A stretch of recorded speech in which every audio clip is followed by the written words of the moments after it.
God can move through me, clearing out a space so God can speak through me, clearing out a space so God can love through me.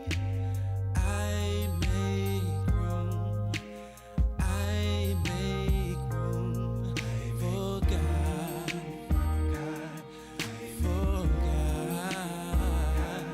Oh, I make room for God. Oh, I make room for God. I make room for God. I make room for God. I make room for God. Oh, I'm clearing out a space so God can move through me, clearing out a space so God can speak through me, clearing out a space so God can love through me. I make room, I make room for God, for God. Oh,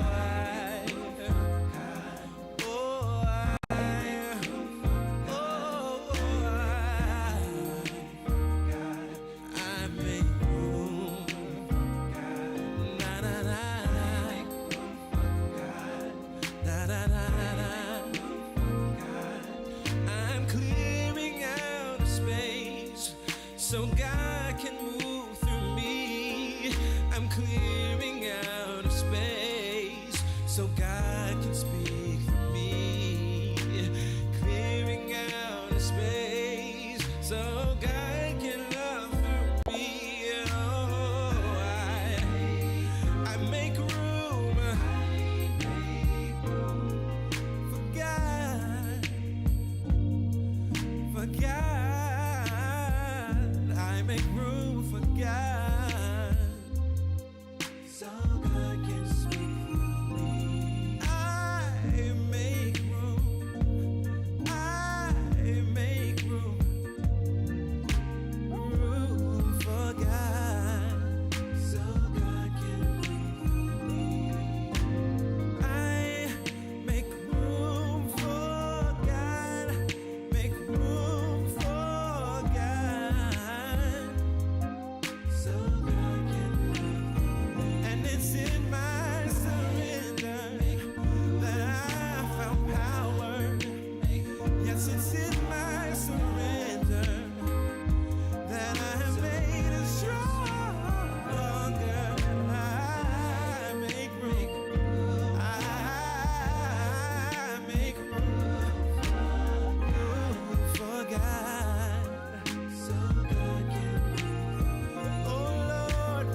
so God can love for me. I make room. I make room for God. For God. Oh,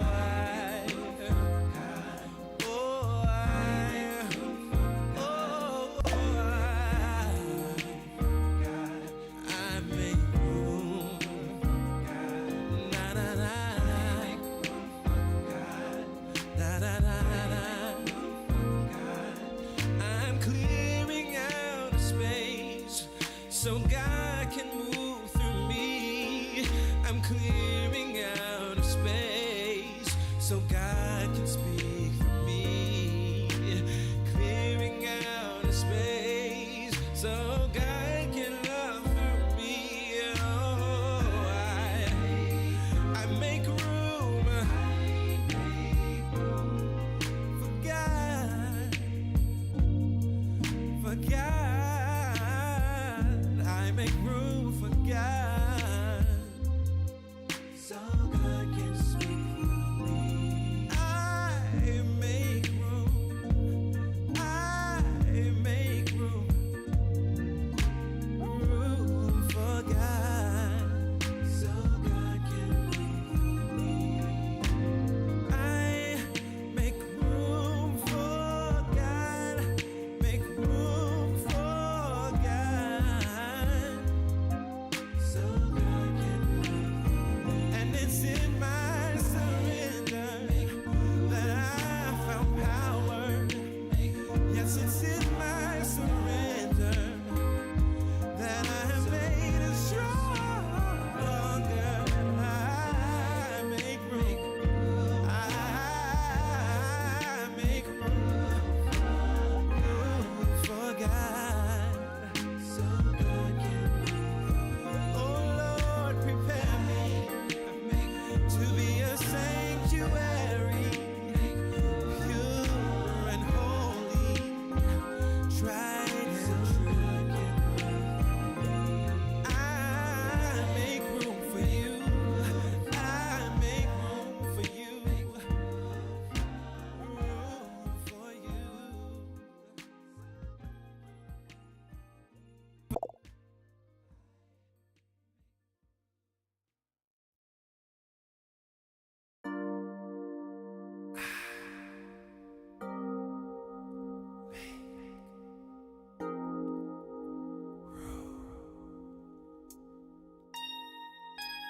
I make room for God. I make room for God. I make room for God. I make room for God. I make room for God.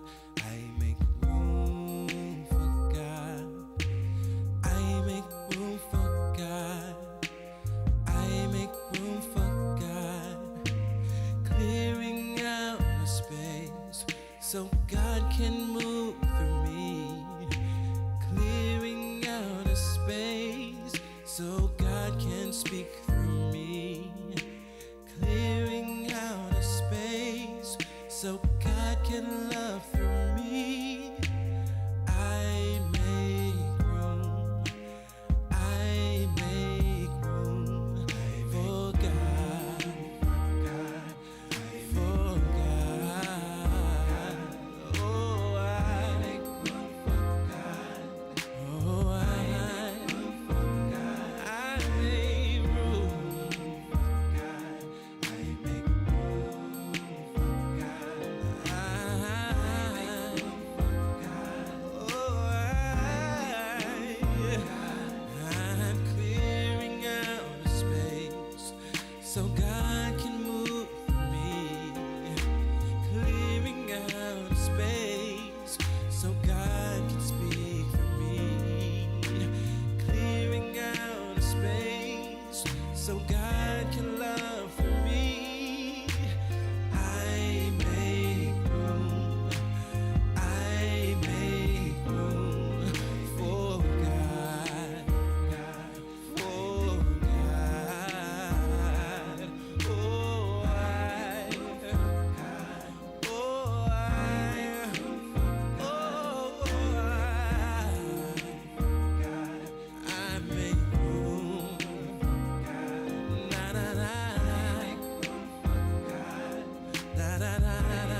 so God can speak through me, clearing out a space so God can love through me. Oh, I make room for God, for God. I make room for God so God can speak through me. I make room for God so God can breathe through me. I make room for God, make room for God so God can breathe through me. And it's in my surrender that I found power. Yes, it's in my surrender that I am made stronger. I make room. I make room for God so God can breathe. Oh Lord, prepare me to be a sanctuary, pure and holy, tried and true. I make room for you. I make room for you. Room for you.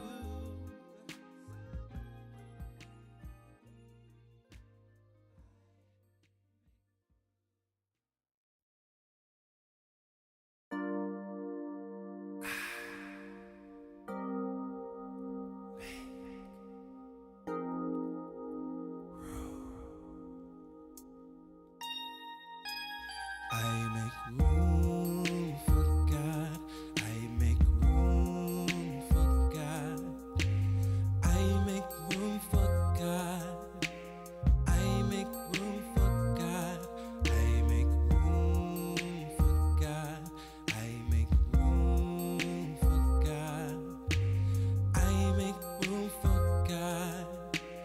I make room for God, clearing out a space so God can move through me, clearing out a space so God can speak through me, clearing out a space so God can love through me. I make room. I make room for God, for God. Oh, I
Hello, hello. Happy Sunday, beautiful people. It is so very good to be here with each and every one of you on this Sunday morning as we gather together to celebrate the magnificence and significance of the presence and power of God operating in, through, and as us.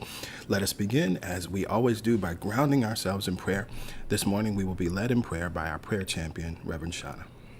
Good morning, beautiful people. Happy Sunday. Close your eyes. Sink down into the arms of God. She will embrace you. God that is ever present, God that is wisdom, God that is creator of all things, God is love, God is joy, God is tenderness. All of my attributes, my thoughts, and my right actions come from God, because God and I are one, just as you and God are one. I give thanks for the activity of God in my life that appears as grace. I do not have to do anything to earn grace, because it does not result from my attitude or actions. Therefore, I make room for God. I align my will with my higher power's will, so I can walk in grace and peace today, and see grace as a divine gift manifesting as the beauty in and of the world and the people in it, you and me. I pray for myself and for others so that my healing prayers bless the world with love and light. When challenges arise in health or housing, when challenges arise in families or partner relationships, when challenges arise in our jobs, in our volunteer work, or in retirement, I know that God already has the solution. I pray affirming that truth, affirming that harmony, affirming that clarity, affirming those right outcomes. I release all doubt, worry, or fear. I trust that everything is working out for my highest good. Because I have experienced God working in and through me, I affirm God is working in and through you. I hold a vision of a world where everyone awakens to their divine nature, and together we create heaven on earth. I'm grateful to be alive today. I'm grateful to be curious and open to new people, places, and things. I'm grateful to have grand adventures to look forward to. Centered in God, I am energetic and enthusiastic. I let the prayers, I let the meditation, I let the music, and I let the message of today's service help me choose faith and grace and see answered prayers. May the God of your understanding fill your mind with zeal, eagerness, and joy. May the words of my mouth and the meditation of our hearts be acceptable in thy sight, and carry this message throughout the week. I release these words back into the universal mind, knowing that they are already done. So it is with joy and anticipation I now say amen, ashe, and so it is. Yes, yes, yes. Amen. Ashe, and so it is. Thank you, Reverend Shauna, for grounding us in prayer, grounding us in affirmations of truth and knowing of truth. Good morning again, everyone. Happy Sunday. It's so good to be here with each and every one of you as we continue. It's definitely a fall morning here in Brooklyn. It's feeling a little crispy outside, and that's wonderful.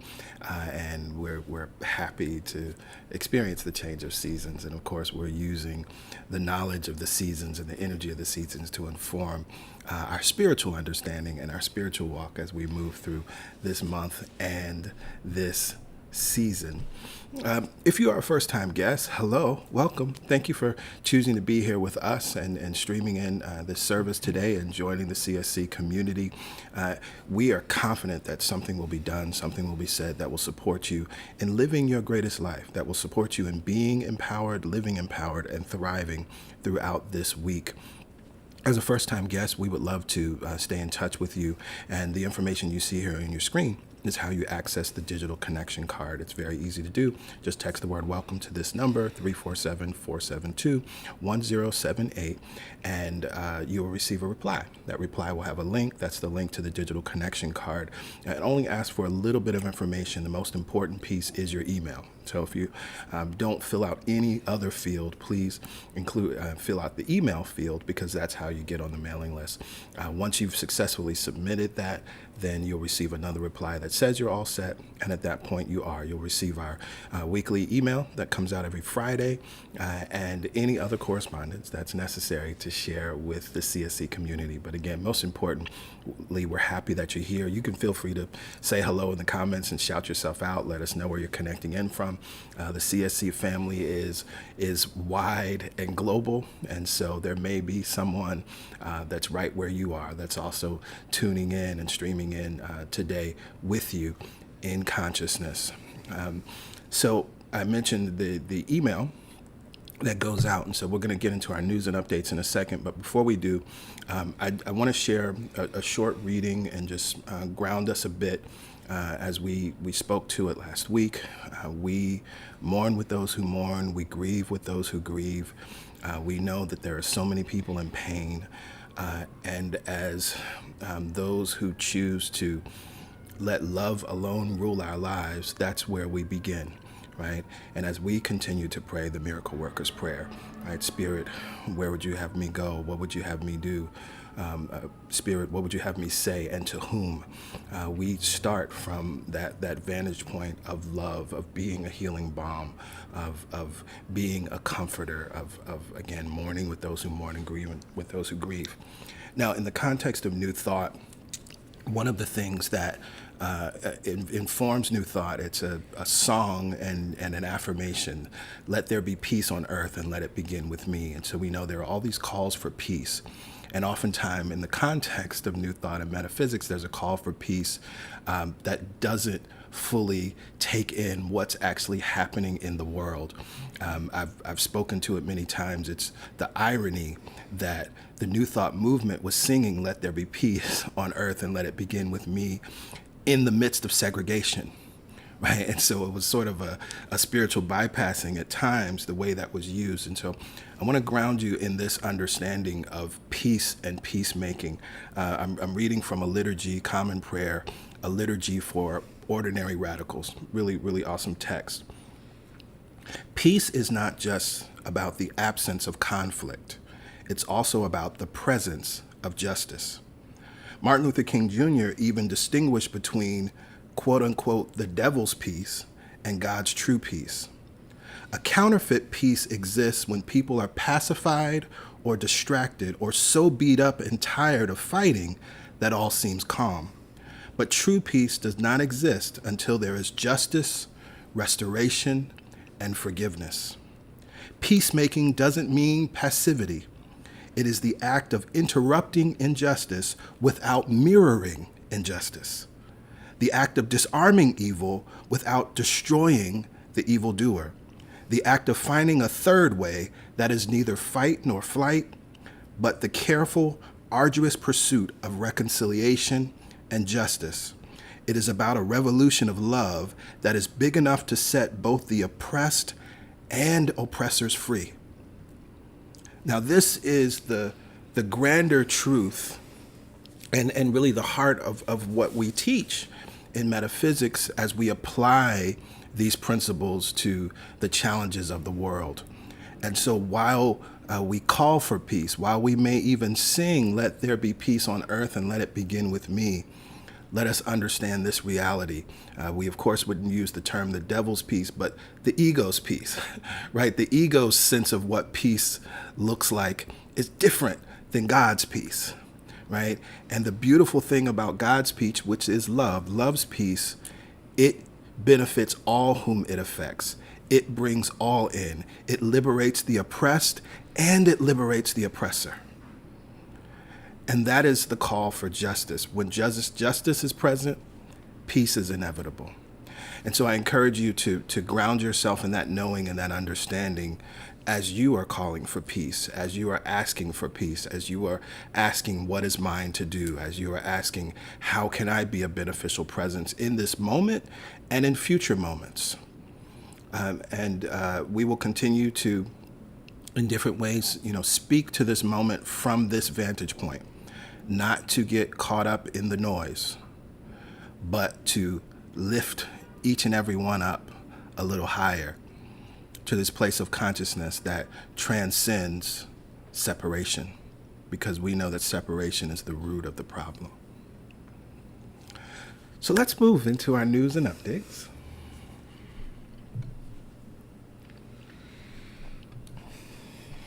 This month, as our sermon series is Making Room for God, I am sharing with all of you a free download of my song, I Make Room, which is one of the songs on my album, One With You. This is a link to SoundCloud. You can listen to the song on SoundCloud, and you can also download it for free from SoundCloud, and that will be available through the end of this month. Just use the QR code, and it'll take you right there. If for some reason the QR code isn't working or you're not comfortable with QR codes, if you're on our mailing list, then there's also a direct link there in the weekly email that goes out on Fridays. We're highlighting this month the series Superstition Ain't the Way, which takes us back to October 2015, recognizing that, as Stevie Wonder wrote so eloquently, when you believe in things that you don't understand, you suffer. And there are so many superstitions we hold, things that we don't understand, that are causing great suffering. And this sermon series is designed to liberate you. It's designed to free you, to bring light to those superstitions, some that you may not have thought were a superstition, and then to release and let them go so that you can be free of that suffering. We encourage you each and every Sunday and throughout the week to share, like, comment, and subscribe. Share and comment or share posts as you see social media posts throughout the week. Feel free to share this stream on your pages, on Facebook, etc., or just text someone that you think may want to be a part of this, because of course that engagement is what brings more attention and more eyes to what it is that we're doing, and invites those that are seeking to be about what we're about into the conversation. Every Wednesday morning we gather together for prayer. We have the Momentum Prayer Call that happens at 7 a.m. Eastern Standard Time every Wednesday morning. And the Momentum Prayer Call is your opportunity to continue the momentum that we create on Sunday. It's also an opportunity to jumpstart the momentum that actually begins with your day on Wednesday in the middle of the week. And so we encourage you to make the time. We encourage you to put it in your calendar. We encourage you to put this number into your contacts so you have it and can access it quickly, easily, and effortlessly. This information is also in the weekly email, so you can jump to your email and grab it there. Additionally, we know that you may not be able to access the prayer live for any number of reasons, or you just may need to access prayer in a given moment. And so this prayer is actually recorded every week. So you can use the playback number to access the most recent prayer. Just call the number, enter the access code, and wait, and the most recent prayer will play. Now, if you have a prayer request, then you can send that prayer request to prayerchampions@celebrationsc.org. That prayer request will be received by our prayer champions. It will also be received by Pastor Yolanda and myself. We are continually standing in the absolute knowing of truth with and for you. We are holding the highest and best vision of you and for you at all times. But we recognize that you may have a specific prayer request, something that's showing up in your life. We also know that you may want to submit a request on behalf of someone else so that we can stand with you in praying with and for that loved one in your life. And so we're happy to do that. Send us an email and we will add them into that absolute knowing. We also encourage you that as your prayer is answered to email us and follow up and let us know how prayer is active and activating in your life. It is always wonderful to see and know that as well. And that concludes our news and updates for this Sunday, which means we now get to make room for meditation as we are led in the meditation experience with Pastor Yolanda. Yes, it is time. It is time to come together once again to, as PG said, make room for God. We are definitely clearing out a space so God can move and speak and live through us. Sometimes our lives feel so full of things that take our attention, so full of thoughts that occupy our minds with worry, doubt, and fear. Just our whole energy is focused in on what we fear most, what we don't have, where we lack something we think within ourselves. When we are in this place of worry, doubt, and fear, we have not made room for the loving voice that reminds you that you are worthy, reminds you that you are worthy of unconditional love and health and wealth and success. That voice that is often quiet but always encouraging cannot be heard through a mind filled with thoughts of shoulda, woulda, coulda. And so we make time every week to clear out the space so that God can breathe through us, so that God can speak through us, so that God can just love through us. The first place we begin with that unconditional love is for ourselves. And so we give ourselves this time every week as our affirmative thought keeps reminding us when we forget. We can close our eyelids, we can breathe, and we can say, I make room for God. In fact, I'm choosing to give God space within me to speak and live and move. And so let's do that today. Let's consciously clear out the space. Let's ground ourselves in the knowing that where we are is safe. So make sure that you're seated upright in a chair on your sofa and allow the feet to rest nice and easy on the floor. Maybe you wiggle the toes or raise the heels. Notice if you're gripping in any way the feet. Maybe you're gripping on, holding symbolically to where you are or where you're afraid you're going to go. But let's just relax the feet and give them time to signal our musculature that it can also relax.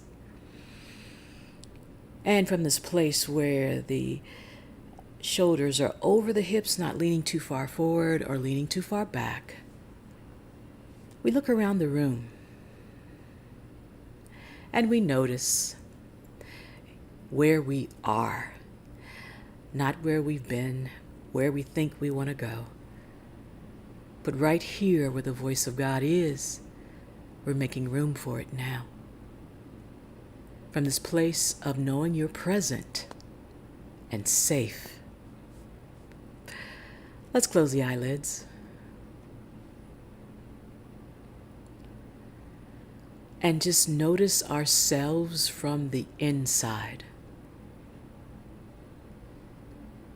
Notice the beating heart.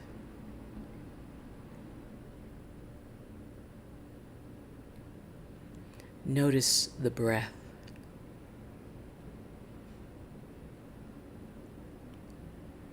And notice the feet firmly planted. And by firmly, we mean that there's an energy flowing up through the soles of the feet that grounds us.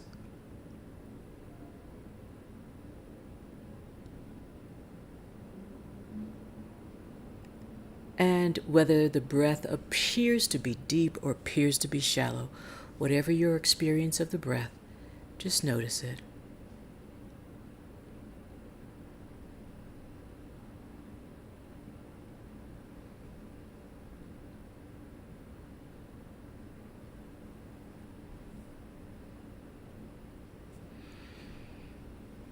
And now let's take conscious control of the breath together, sending our focus, our energy, our love into the low belly,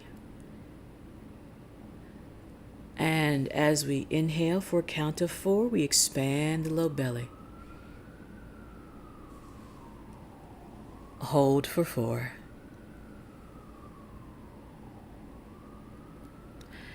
Open the mouth, relax the jaw, and sigh it out. Count of 4.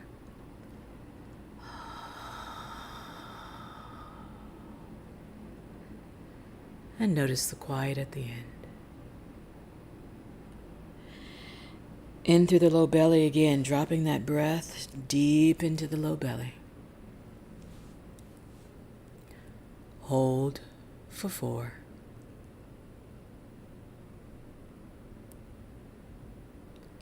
And relax the jaw, sigh it out for 4.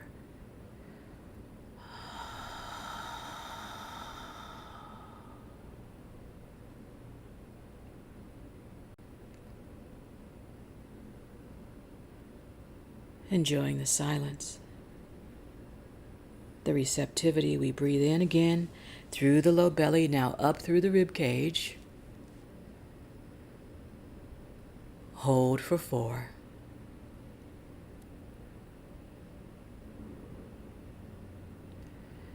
And sigh it out for 4.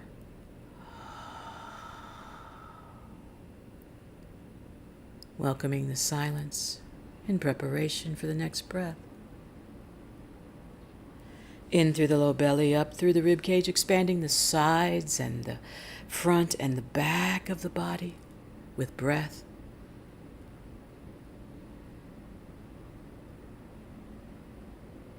And hold for 4.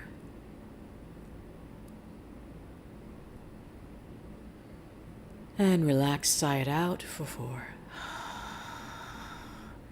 Allowing the navel to draw in towards the spine without collapsing the body. And silence. In through the low belly, up through the rib cage, up through and to the heart chakra. Noticing as that energy rises and fills the heart center. Hold for 4.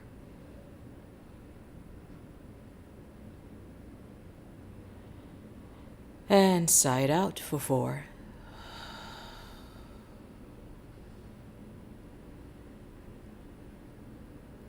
In through the low belly, up through the rib cage, up through and to the heart again. And relax. Sigh it out.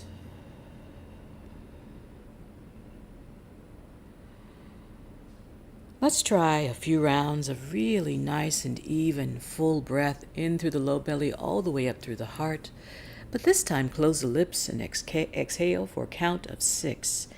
In and out through the nose. Noticing the silence at the end of each breath.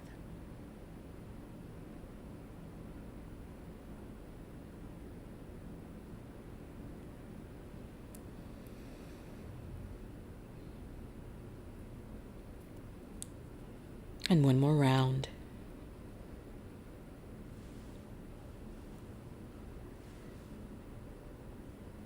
Beautiful, everyone. This is how we will breathe for the remainder of our meditative time. In and out through the nose, noticing the silence at the end in preparation for the next breath. Making room for God each round. Clearing out the space by relaxing the feet. Sending the energy up through the soles of the feet, across the shins and the calves. Relax the shins and the calves. Energy flows across the knees. We allow them to be flexible and open and free. Relax the knees. Energy flows across the calves, the shins, the ankles, grounding us down and letting that energy rise from the knees to the thighs, the glutes, and the hamstrings. Our whole lower body is filled with love and light. Relax it all now. Energy gathered at the base of the spine is making its way up as we inhale. Exhale and allow. Energy flows in and up. Exhale and allow. Energy rising in and up. Exhale and allow. In and up. Exhale, allow. Up and out the crown of our head. We imagine the energy gathered above us. This white light of energy. Imagine it as one stream flowing back down through the crown, across the third eye, down the throat, across the shoulders, out the fingertips, and also making its way down to the feet. We are rooted, grounded, and safe. Scan your body. Notice if there's anywhere where there's energy that's blocked, feels tight or constricted. Send breath there. Send light there. Send God there. As we prepare for our silent time, you may turn the palms up to receive or turn them down to ground, whichever feels best to you in this moment. I will monitor the time. You take the inward journey, and if the mind wanders, it's okay. It's just doing what it does. We take the breath. We bring our focus and attention back to our affirmative thought. We open up the space. We clear out. We breathe and make room for God. I make room for God. You make room for God. Now.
With our eyelids still closed, we enjoy the quiet and the stillness on the inside.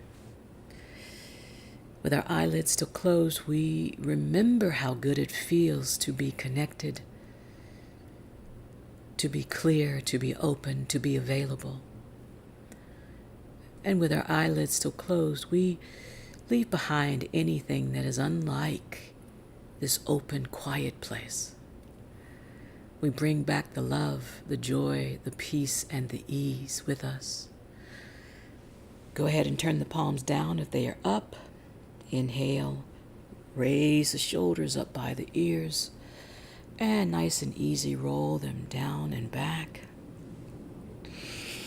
Inhaling, up, and the shoulder blades release, back and down. Inhale up. Exhale, releasing. Shoulder blades nice and easy, float back and down. Come to stillness. Bring the palms together at heart center. Nice and easy bow of the chin towards the fingertips. Pausing to notice the opening behind the neck and the base of the spine.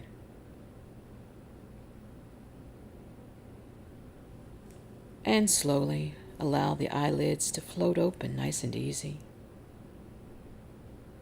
Find a nice soft focal point.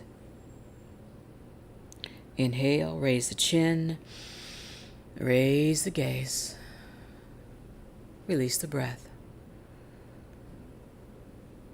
Namaste.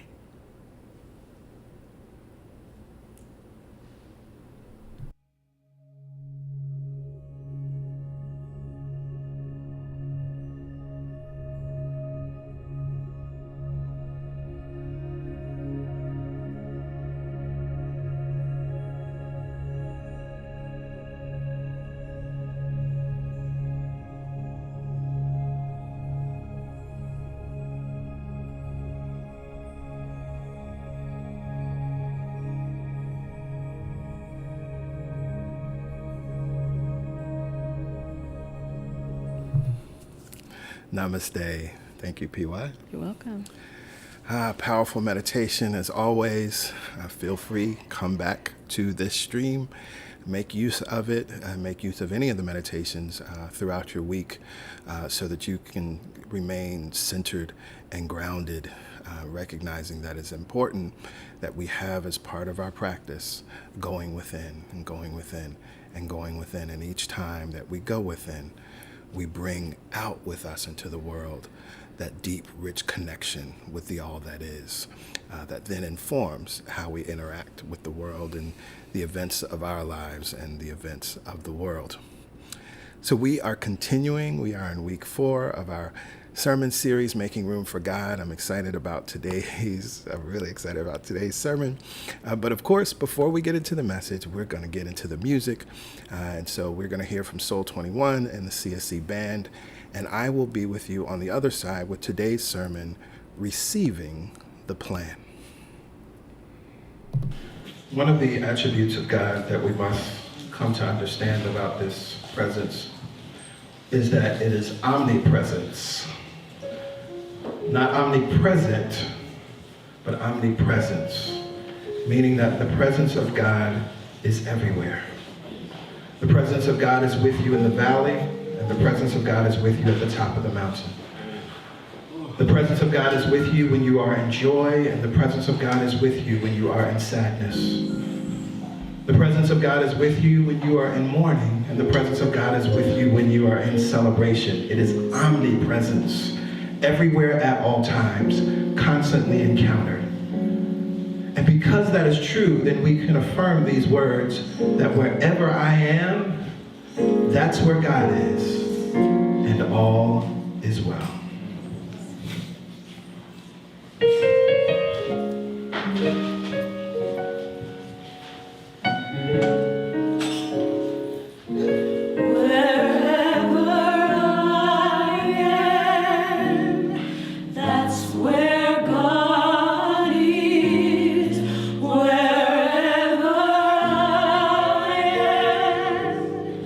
That's where God is.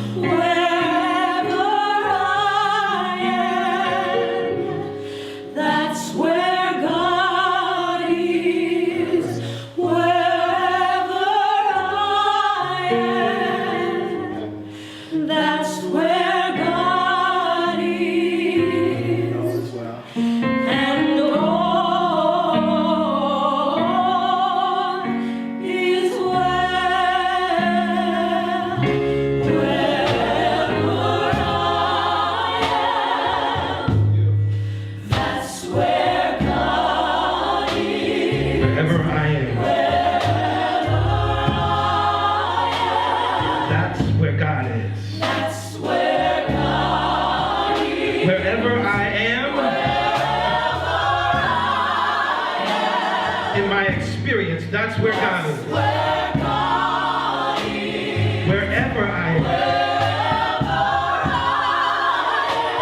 that's where God is. That's where God is. And so I can affirm that all is well. And all is I'm going to sing that one more time. Wherever I am, I may be mourning, I may be grieving, I may be in sadness, I may be disappointed, I may be frustrated, I may not know what my next move is. But wherever I am, the all that is, the power that will get me out of the situation, the power that will show me the answer, the intelligence, the love, the good is right there where I am. That's where God is. Wherever I am. Wherever I am. That's where God is. That's where God is. And all is well. And all is well. I'm so grateful and thankful. I don't have to look for I don't God have to look for God. because God is within. God is within. When I'm in a situation, the last thing I want to do is search. For God. All I have to do is go within. God is within. I don't have to look for I God. don't have to look for God. God is within. God is within. And all is well. And all is well. I don't have to look for God. No, no, no, no. God is within. God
whatever word for God feels good.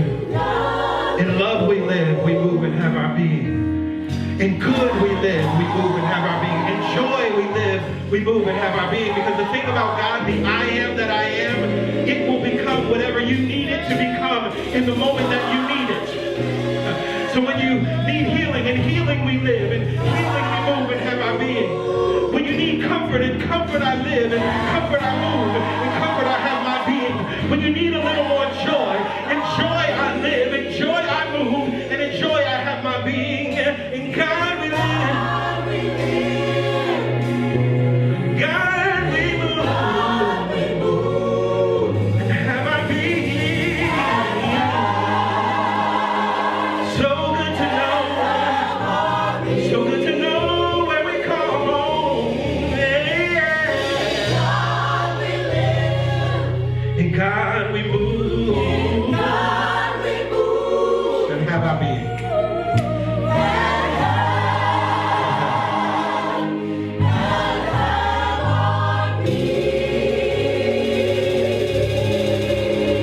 So it is, so it is, so it is. Thank you, God.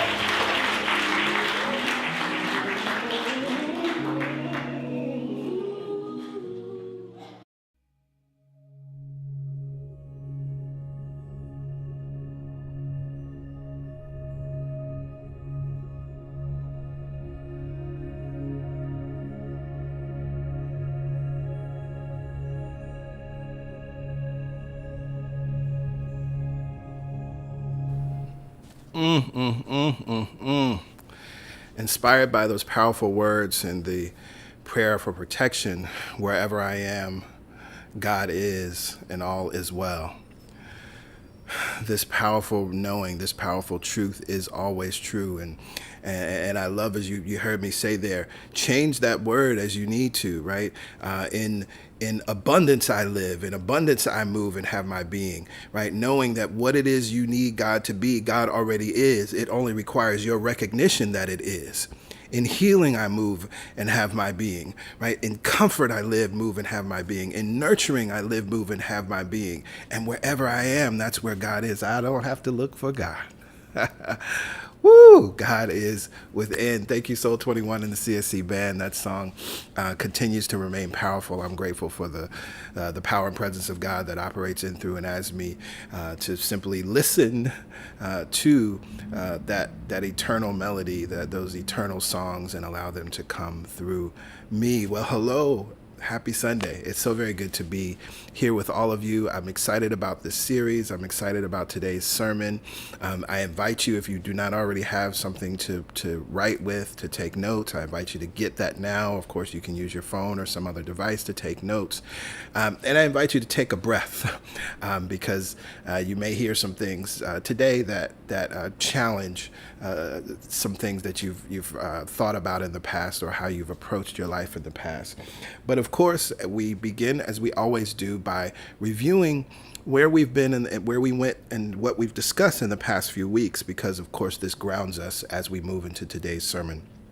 So we started in week 1, the beginning is the ending, which was really about making a case for why we even want to make room for God, and understanding that actually making room for God is just like creating the foundation for a building, creating a foundation for a home. And I can tell you the outcome of a building based on if the foundation is sure, right? This is why there's inspections of the foundation before you actually can continue with the building of a building or a home. That has to be sound and secure. But unfortunately, in our spiritual lives, in our mental lives, we're not creating those foundations, and then we wonder why the goals, the visions, the desires, the dreams of our lives are not playing out in the way that we want to, or we build them, but then they crumble because they don't have a sure foundation under them. So it's important that we're conscious of the beginning, and that's where we're putting our attention. That's what this is really all about. So understanding that, then, the process of making room for God is 3 steps: clearing, listening, and planning. And so in week 2, the clearing step, the potter and the clay, I talked about this idea that in truth, you are both the potter and the clay, because you get to decide who it is that you will be, what it is that you will do, what it is that you will have. God already created you and endowed you with everything. And now here in this time-space reality, it is your opportunity to mold and make your mind the pattern of your thoughts, and mold yourself to become that which you desire to be. And the mold that you create, of course, it is God that fills that mold and brings it into being. That's not your responsibility. Last week, as we began to talk about listening, the subject was give love your undivided attention, understanding that who and what are we listening to and what are we listening for. We're listening to and having a conversation with love, and we want love on our side. Love is on our side, but of course we have to know that and then pay attention to it. We worked with the affirmation last week, love's mind is my mind and love's voice is my voice. And from that place of awareness, then we can ask, as Pastor Yolanda would say, love-based questions, right? Then we can ask those things, even a question like, show me how to move through this thing. But we're having a conversation with love. We're not having a conversation with, I should have figured this out already, but I'm asking the question. So again, this process, making room for God, is a step-by-step process of clearing, listening, and planning, and aligning with the balancing energy of autumn, fall, the season that we're in. We know that actually each step is internal. And so I qualify this by saying that actually it's a process of quiet clearing, quiet listening, and quiet planning. And so for today's sermon, I'm going to reach into my A Course in Miracles bag, if you will. And we're going to go to a lesson that on its face wouldn't seem like it has anything to do with this next step of planning. A Course in Miracles workbook lesson 135 says, if I defend myself, I am attacked. But in the lesson, there's some rich teaching in the lesson, and there's something here that it says about planning that we're going to discuss. And so I want to read this for you, and then we're going to talk more about it and break it all down. A healed mind does not plan. It carries out the plans which it receives through listening to wisdom that is not its own. It waits until it has been taught what should be done and then proceeds to do it. It does not depend upon itself for anything except its adequacy to fulfill the plans assigned to it. It is secure in certainty that obstacles cannot impede its progress to accomplishment of any goal which serves the greater plan established for the good of everyone. Wait a minute. What did I just read? A healed mind does not plan? But PG, you said that planning is one of the steps. Yes. You said that planning is one of the steps. I've been going through this. I've been rocking with you all week. I've been doing my assignments, PG, waiting to get to planning. And now you're telling me A Course in Miracles is saying not to plan? How can I plan my life? How can I plan the next few months? How can I plan for the next year if A Course in Miracles is saying that a healed mind doesn't plan? Well, I want you to hear this. First of all, A Course in Miracles is not telling you not to plan. It says a healed mind does not plan. It's making a statement of fact. It also says that a healed mind receives a plan through what? Listening to wisdom. I want to read that again. A healed mind does not plan. It carries out the plans which it receives through listening to wisdom that is not its own. It waits until it has been taught what should be done and then proceeds to do it. It does not depend upon itself for anything except its adequacy to fulfill the plans assigned to it. And I love this last sentence. It is secure in certainty that obstacles cannot impede its progress to accomplishment of any goal which serves the greater plan established for the good of everyone. So again, A Course in Miracles is not saying you should not plan, but it is a statement of fact that a healed mind does not plan, and further, that a healed mind receives a plan through listening to wisdom. So we're speaking from the topic today, receiving the plan. Now, the step of quiet planning is actually another form of quiet listening. And now that we understand that we must give our undivided attention to love, we can receive the plan. A plan that does not just benefit you, but is, as the textbook lesson says, the workbook lesson says, the good of everyone. So let's understand what this is talking about when we think about this idea of a healed mind doesn't plan. Because if a healed mind does not plan, then this suggests that it is an unhealed mind that plans. Yes, yes?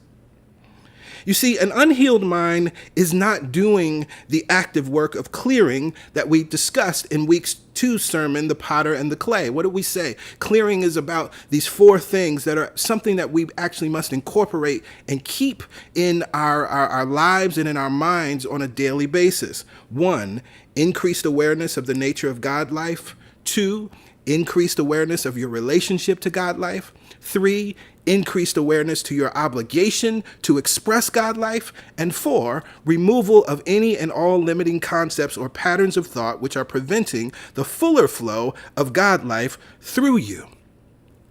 An unhealed mind is not actively involved in doing those things. And without doing this work, an unhealed mind lives in fear and interacts with the world as though they were in grave danger.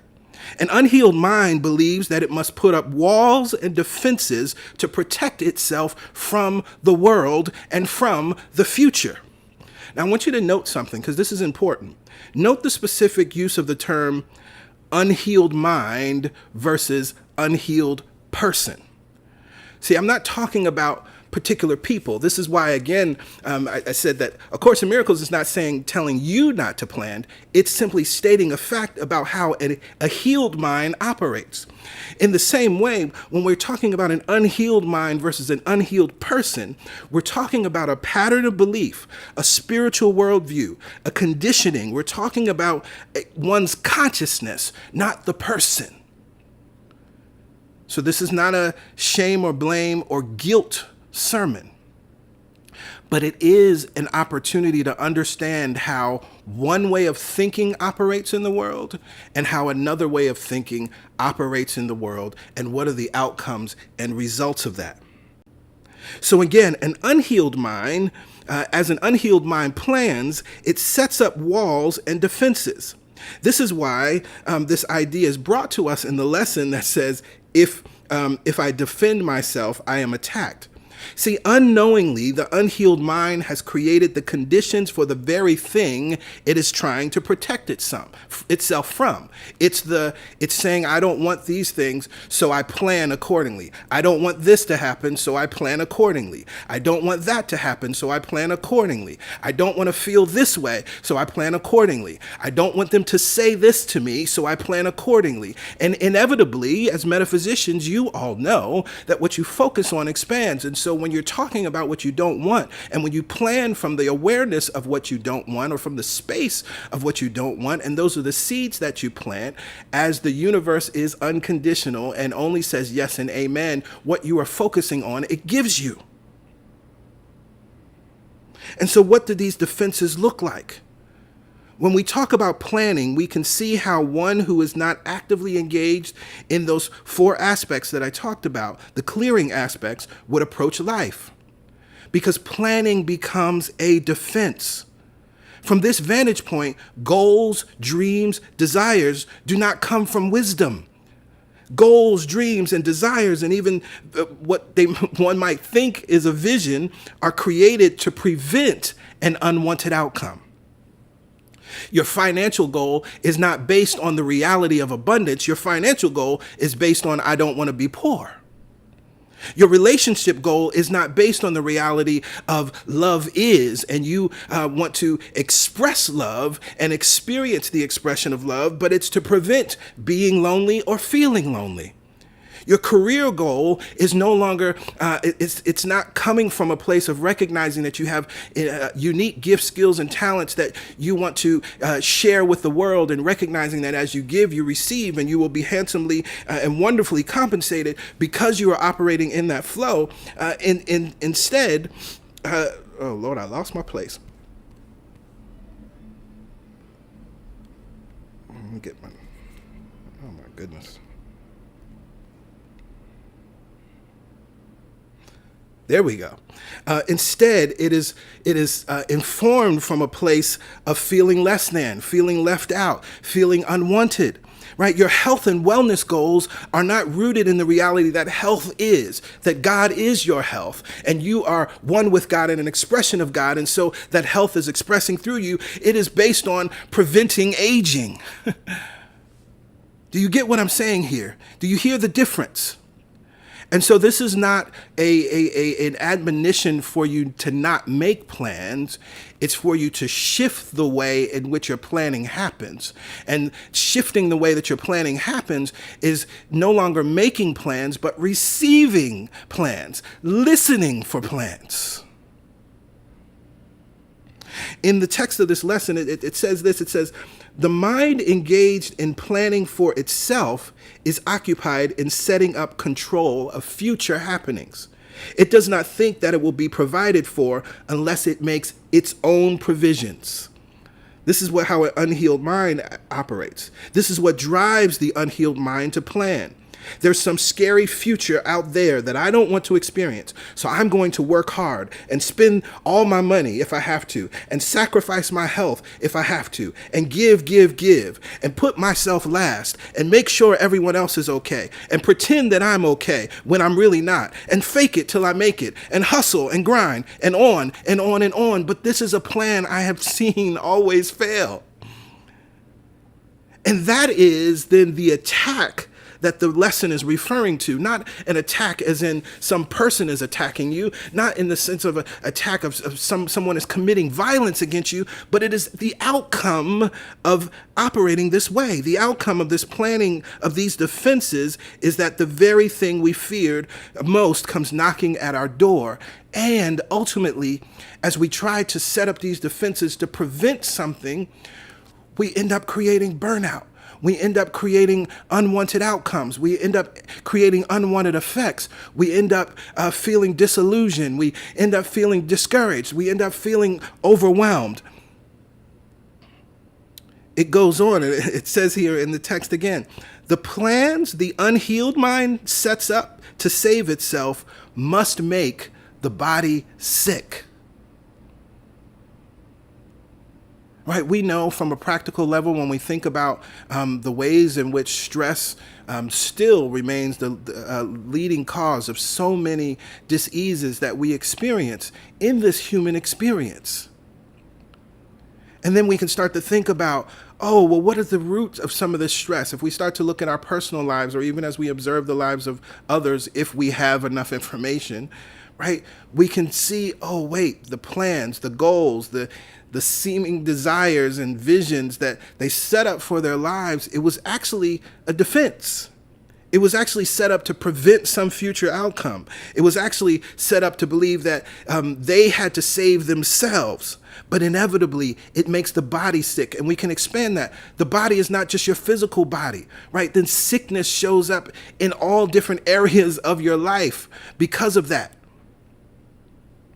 Toxicity shows up in every area of your life because of that.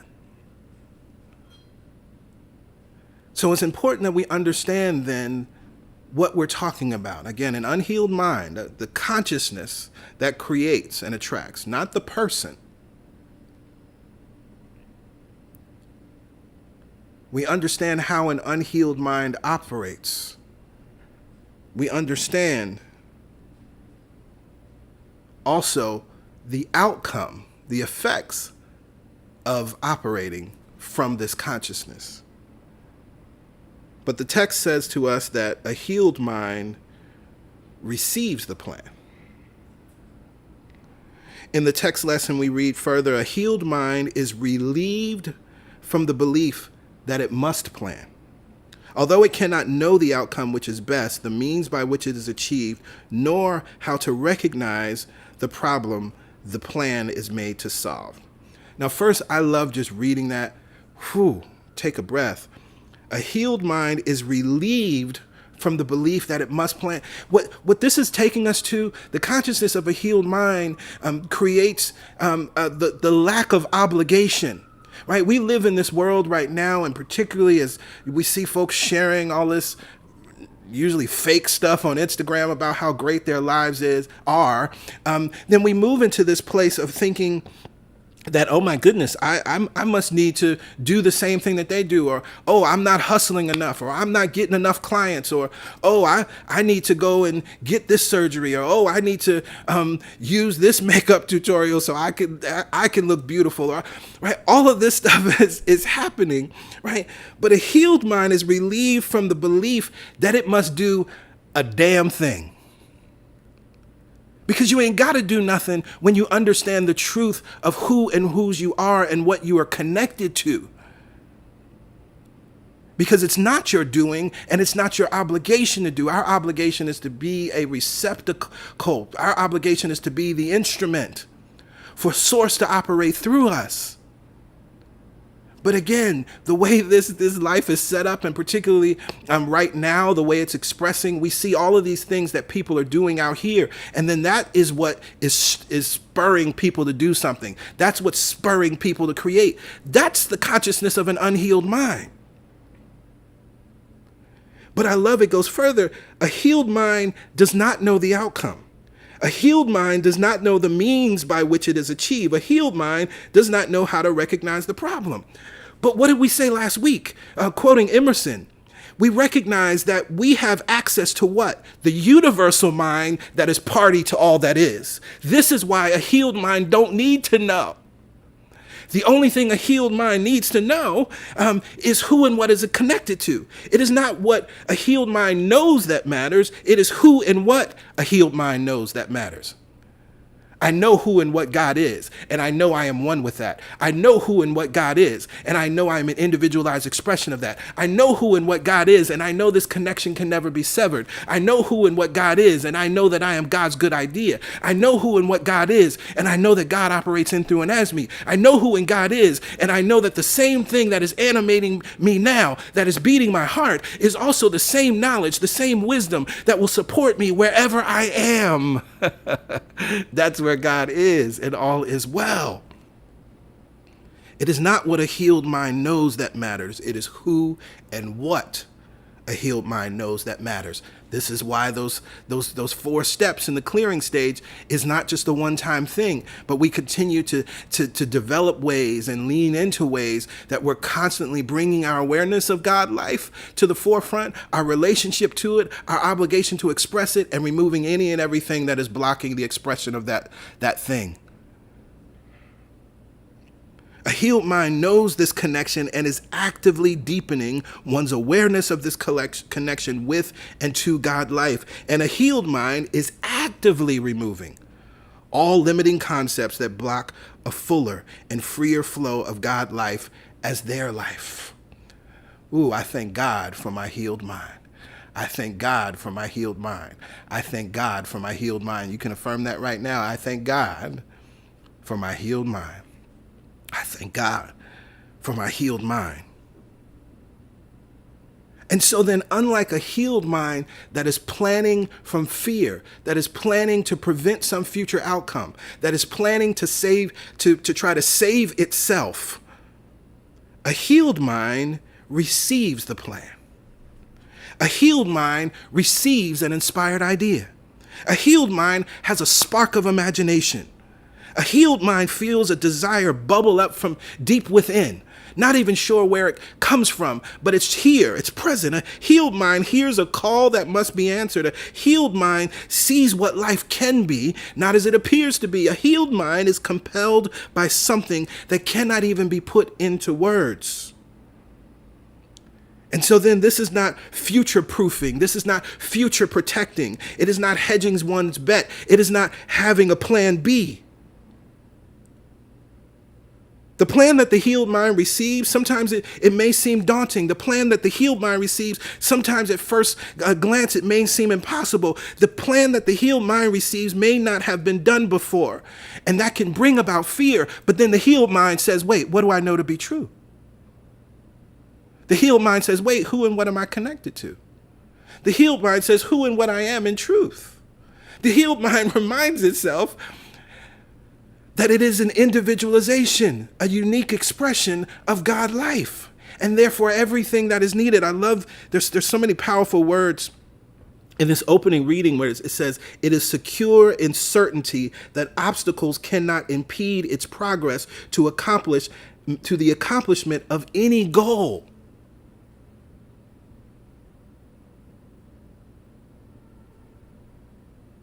And this is the difference between planning for something and receiving plans. PY and I received the plan of Celebration Spiritual Center, and every fact of our life in that moment said that was an absurd, crazy idea. But you're sitting in the manifestation of listening. You're sitting in the manifestation of receiving a plan versus trying to create a plan based on what we think somebody needs. Oh, Lord, folk out here, they don't know the truth. We need to come out here and teach the truth. No, because we wasn't trying to be out here teaching the truth. Like, that's not what we were trying to do. But we had been living in the reality of increasing our awareness of God life, increasing our awareness of the connection of God life, increasing our awareness to our obligation to express God life, and continuously removing those things that block the flow. And as we begin to block the flow, and as we're clearing out the pipes, the water starts flowing, and it's like, oh Lord, the water's flowing in this way. And this is the difference between listening and planning.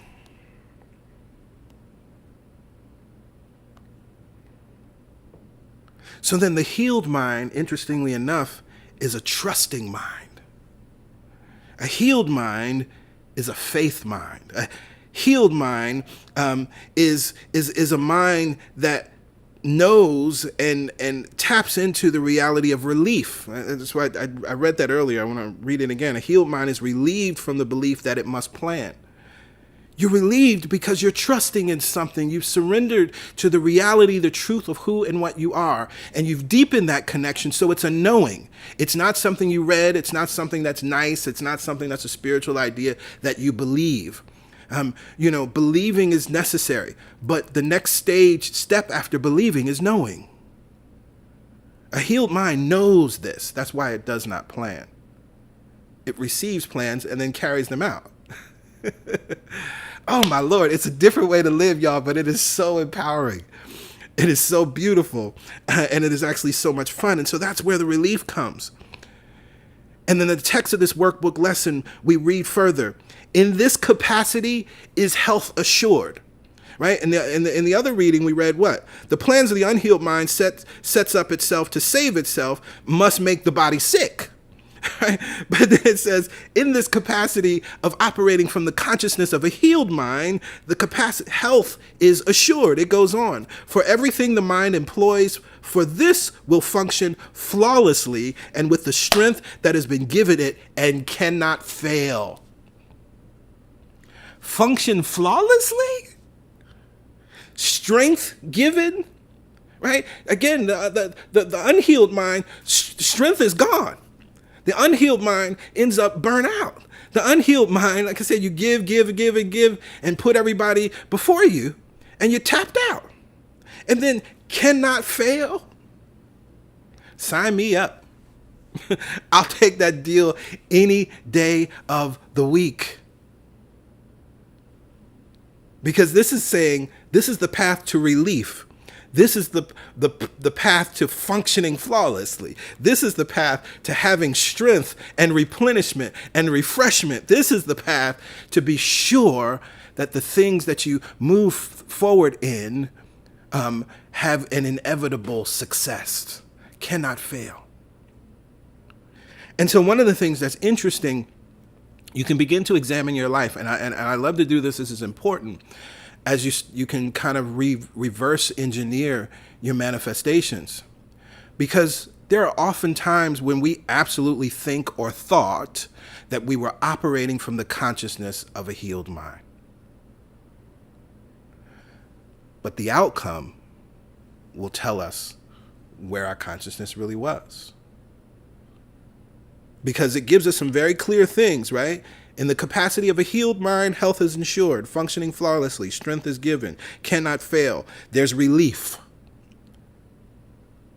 But the unhealed mind, it is full of fear, right? The unhealed mind, of course, ultimately sets itself up and it makes the body sick, your physical body. But again, all of these unwanted outcomes, toxicity, sickness, use whatever word feels good for you. And so we start to look at those unwanted outcomes, and then we have to ask ourselves, where was I in consciousness as I move forward to this?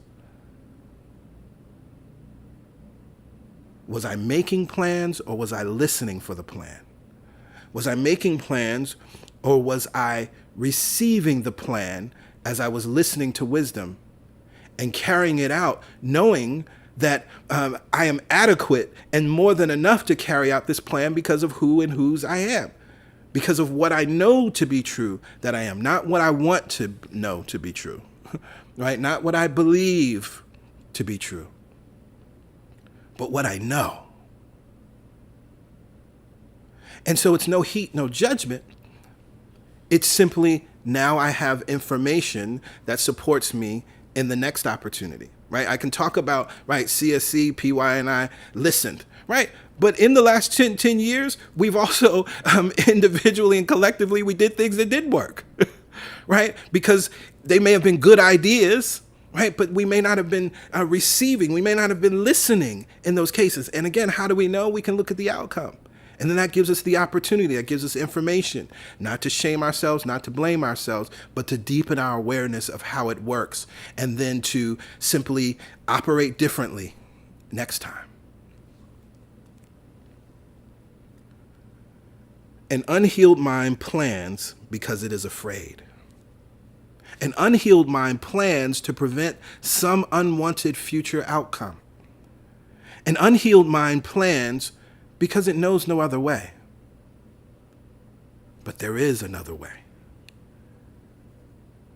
It is developing the consciousness of a healed mind. A healed mind receives a plan.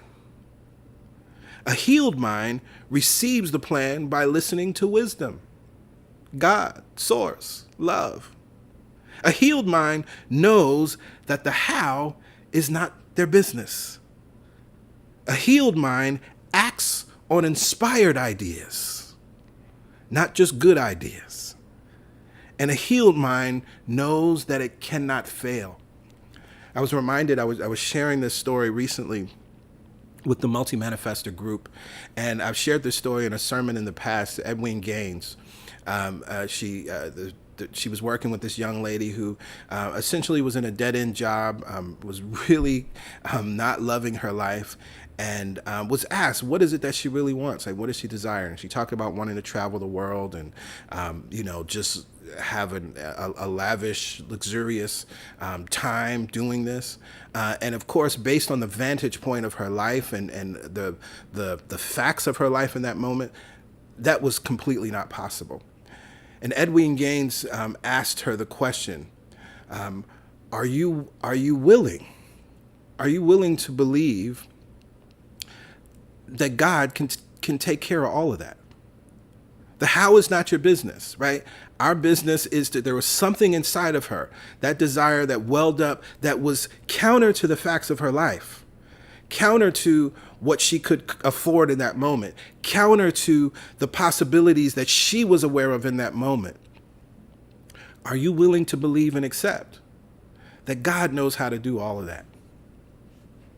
This is what a healed mind lives in the reality of. And again, I want to read it because it's so beautiful and powerful the way it's written, right? It waits until it has been taught what should be done and then proceeds to do it. It does not depend upon itself for anything except its adequacy to fulfill the plans assigned to it. So the how is not your business. You're not depending on yourself as the how. You're depending on the reality of source as the how. And of course, the beautiful thing in that story, it's a wonderful thing that happened. There was a seemingly random classified ad. There was a woman who was very wealthy, had retired. She wanted to travel the world, but she didn't want to travel by herself. None of her children were able to go with her. And so she placed an ad looking for someone that would serve as sort of her assistant, that would plan the entire trip, book everything. The woman didn't care where they went, but she was going to pay for it all. Right? The very thing that the woman said she wanted. And so she got to plan out the entire trip, where they went, to live lavishly and live, go to 5-star hotels and eat wonderful meals and travel at the highest standard. Right, all of those things happened, and then they came back home, and eventually the woman she transitioned and actually left a portion of money to this woman who simply had a desire that didn't make any sense based on the facts of her life. See, that was the receiving of the plan.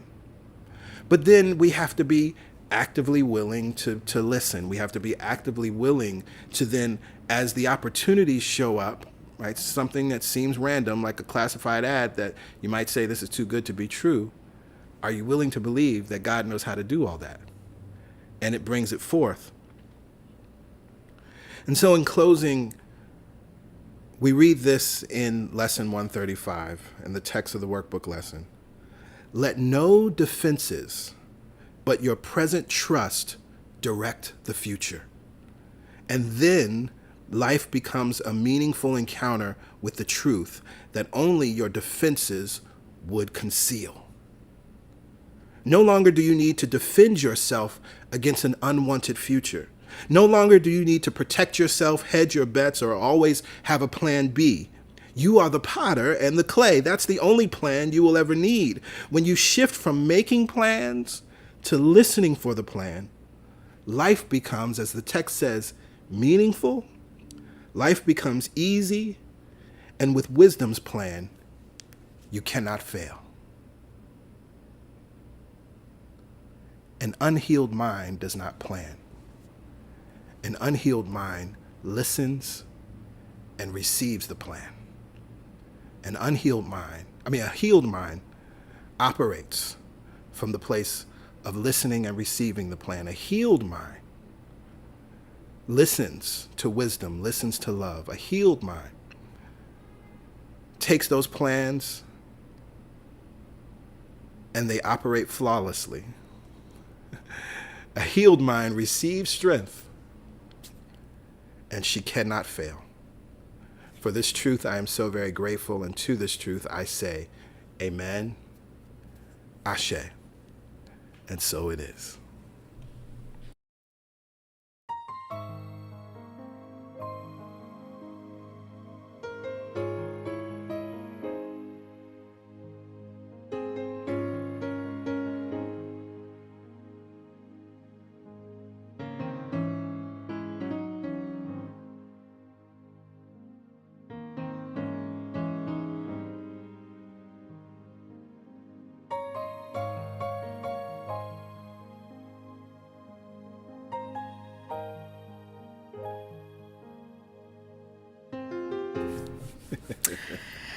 Whew. Yes, yes. I know that I can just feel the energy from the beginning. What? A healed mind doesn't plan. And as you listened, you understood the difference between a healed mind and an unhealed mind. Now, this is, again, not to shame and blame you because you've had some outcomes that were unwanted. You just get the information and know how to assess what is going on. Also, you might have a healed mind in your relationships, but your bank account is sick. Yeah. So it's not that you get this information to compare yourself to anyone else. It's information so that you can heal what needs to be healed. Absolutely. So that you can unify your understanding of this connection to God, so that it operates all flawlessly. Right? You could have some sickness in your body and have all the money in the bank in the world. But we're talking about a whole mind is a healed mind. And so we work on the areas that we understand in that moment that need healing. We rejoice in the areas that feel healed, and we take it from there. Yeah. realizing that this is not information you use to make yourself feel bad. Because if the guilt shows up, that's when you realize that the healing hadn't happened. If you're in the guilt and the shame and the blame and the judgment of yourself because of your situation, that is an indicator of the unhealed mind. Yeah. Because God does not judge. Nope. Nor condemn. Nope. It just knows what it created as whole. And as we begin to be aware of what we are unhealed in and make whatever necessary, it could be changes to your body. It could be whatever it is that needs to support your healing. Give it to yourself. That's the road to a healed mind. No shame, no blame, no judgment. Awareness and change. We are this has been such a great series. Got you thinking and hopefully got you open to the possibility of receiving the plan. Thank you, Peachy. You're welcome. You're welcome. And of course, we have one more week in this series, so I look forward to as we continue and bring everything together and wrap things up in a beautiful way. But of course, at this moment, it is time for giving. You've seen the information throughout the stream. It's very easy to give to CSC in terms of the how, right? You can go to our website, celebrationsc.org/give, or you can text your dollar amount to 347-744-9500. There is a $10 minimum to text to give. Also know that you can set a recurring donation, which makes it easier so that you don't forget and that you know that you're continuing to support the work and ministry of CSC. It's one of the things I love. I love just getting my notification every week that my donation has been received because, of course, I want to stay in the flow of giving and receiving, right? And so we encourage you to do that to the extent that is you're able to do that in terms of your budget. All good. But most importantly, we give what feels good, right? We recognize that giving is another spiritual practice, right? And so as we talk about no shame, no blame, no heat, no judgment, as we talk about, getting rid of the shoulds, what I should be able to do or I wish I could do, or right, that energy actually blocks your blessings, right? That energy does not support you in receiving the wanted on the other side of receiving. So you may be giving and you may give whatever amount that is, but if you're giving from shame, blame, guilt, shoulds, all of those things, then that's what you're actually going to receive on the other end. And so it's important that we're giving from a place of joy. It's important that we're giving from a place of ease. Important that we're giving from a place of devoid of worry, right? A place of calm and confidence, right? All of those things. That's the place that we give from. And then we experience the blessing of giving. And guess what? And then you'll be able to step up your giving, right? If you feel like, oh, I wish I could give, a certain dollar amount, but I can't afford it right now. Okay. Right? As you give in joy with calm confidence, whatever that amount is you're able to give right now, and start to develop that habit and that consciousness, you'll be able to step up your giving. Right? That's absolutely true. Because, of course, we recognize the blessing of giving, and so we're going to continue to give more. And so as we give from that place, then we can affirm and live and know this truth. All the money that I use returns to me multiplied. In a never-ending cycle. Of increase. And enjoyment. To that we say amen. Ashe. And so it is. So it is. And so it is. Yes. So we're so grateful for each and every one of you. It is always a joy to be here, to share, to teach, to meditate with you all, to tap into the vibration of music, and to set our weeks up intentionally. We encourage you at any point in time. These recordings are always available, so you can always come back to the message, hear it again. You'll hear it anew. Come back to the meditation, deepen that, and let PY guide you throughout the week, not just today on Sunday. And then, of course, we'll gather together. We'll gather together again on Wednesday morning for the Momentum Prayer Call, and then we will gather together again next Sunday as we continue in this month of October with our sermon series and close that out And as we continue to do the very things of deepening our awareness and of God life, deepening our awareness of our connection to it, our obligation to express it, and continuing to remove all things that block the presence and expression of love in, through, and as our lives. And we're grateful to have a community, to have a space, to be aligned with minds that are desire to put the focus of our attention in this space, knowing that where our focus goes, our lives go. We love you all. We appreciate you. Have an awesome remainder of your Sunday and an even better week. Bye for now. Bye for now.